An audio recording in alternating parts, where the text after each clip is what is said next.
Hey, it's Jackson here from Let Learn. Today I wanted to make a video explaining the intuition and the basics behind IB English analysis. And so this video is perfect for people who are just starting out on their IB English journey. Good luck to you guys. And also to people who have been doing analysis for a while but still aren't clear about the specifics and the intuition behind why we do certain things when we analyze a text or a magazine or whatever. So hopefully this video will answer these questions for you.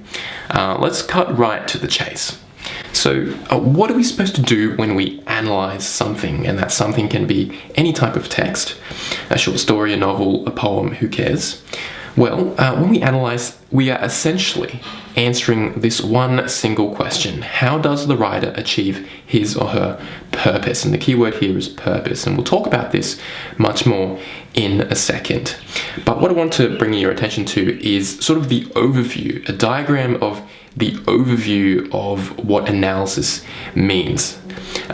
We have language, meaning, effect, and as we see here, purpose. So let's talk about what purpose is. So purpose is just another word, I guess a simpler word for a term that you've probably heard before, which is authorial intent. And that just literally means the intent or the motivation behind why the writer wrote something. Now, one bit of skepticism that I had when I was learning English analysis was, are we just making up some random purpose? Does the writer actually write with a purpose? Do they actually have an authorial intent? And the answer is yes. And a simple thought experiment that helped me overcome this skepticism or conspiracy theory about whether a writer's purpose, if they actually have this purpose before they write, is if you just look at any published piece of writing, any book, and just really understand and realize the amount of work it takes, the amount of blood, sweat, and tears it takes to go from the idea to research, to brainstorming, to editing, re-editing, first draft, second draft, and sending it to a publisher, right, to get that piece of writing polished and ultimately out into the world for people to see and read. So that's a really long process, and for people like you and me, just average people, we'd rather just kick back, relax, and just watch some Netflix, right? And so in order to really put writing out there and polish it, it takes a tremendous amount of effort. And, no one would really do that unless they had a burning desire, a desperate need to convey a message, to share a story or an idea. And so that recognition of how difficult it is to, polish a piece of writing is really what helped me understand the fact that writers do in fact have a purpose. They do have a motivation that pushes them to write something. So with that skepticism out of the way, let's talk about two practical examples of what a writer's purpose might look like. So for example, we might be a travel agency, and our goal is to create a brochure to convince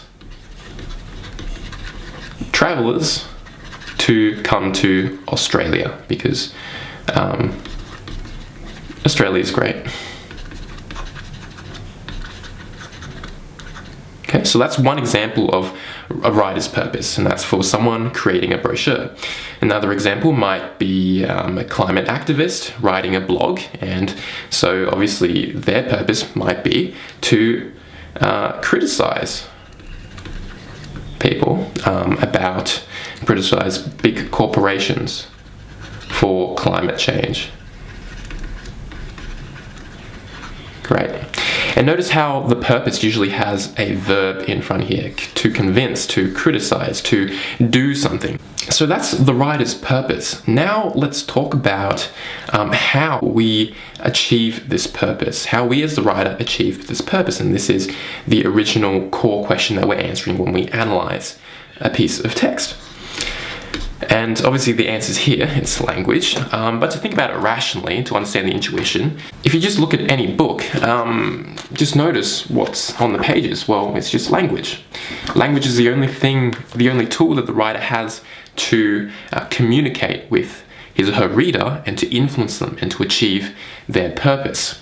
Now, if you're in language and literature, language also includes images and font size, title, and things like color, all these visual elements as well. But the main thing I want to emphasize here is the fact that it's not just language, it's about language choices. So let's add that here.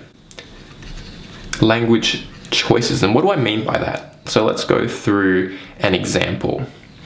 So here's just an example brochure that I made up. We've got a nice image of the sunset, and we've got a simple sentence here. Imagine the warm, pristine sunset as you lie on the white, sandy beach. The thing I want you to realize here is that everything on this page, on this brochure, is a choice. Someone sat down and thought, hey, I need to convince people to travel to Australia. What could I possibly write? What could I possibly show them to convince them to achieve my purpose? So what do I mean by choice is everything, there were an infinite number of options or alternatives the person could have chosen. So why was a sunset chosen? Why not talk about koalas? Why not talk about the amazing kangaroos and wildlife? And why not talk about the food in Melbourne or Sydney? Why, talk about a sunset? Why talk about a sunset?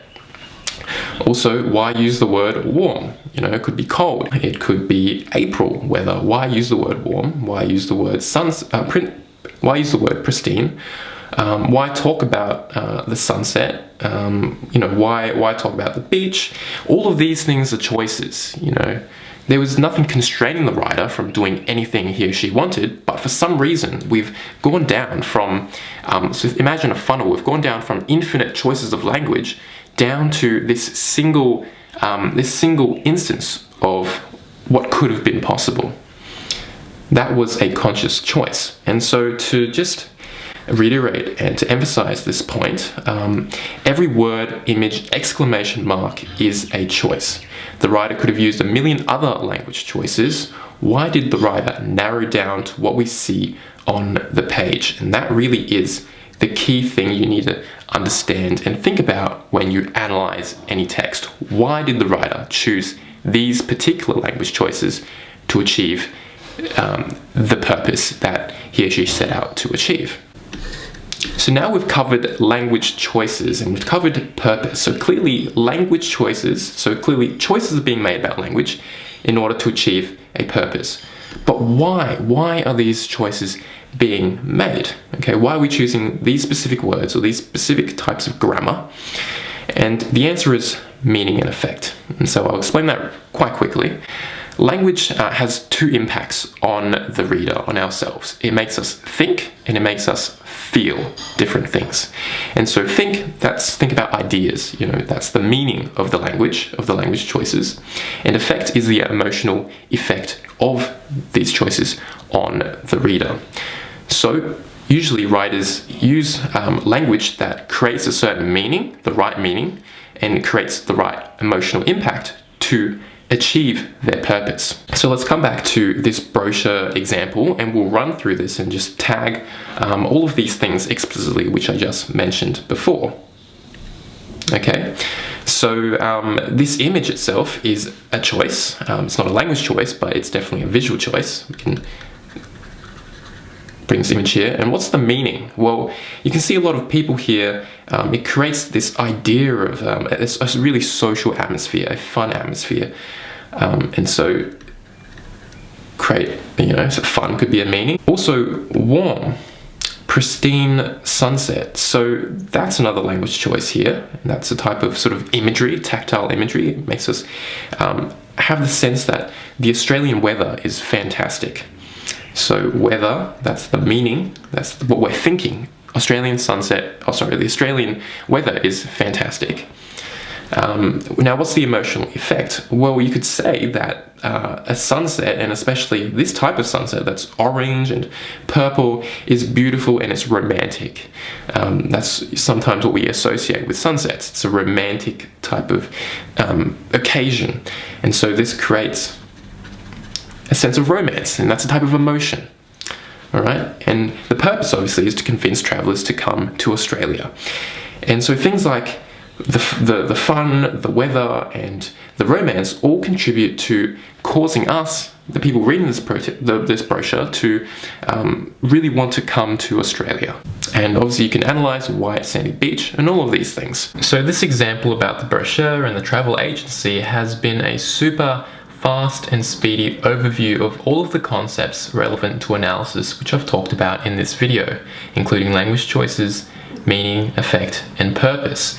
So this was not meant to be a detailed analysis or a detailed annotation of techniques by any means. It is simply an overview of all of the concepts and putting them all in action here with a simple example.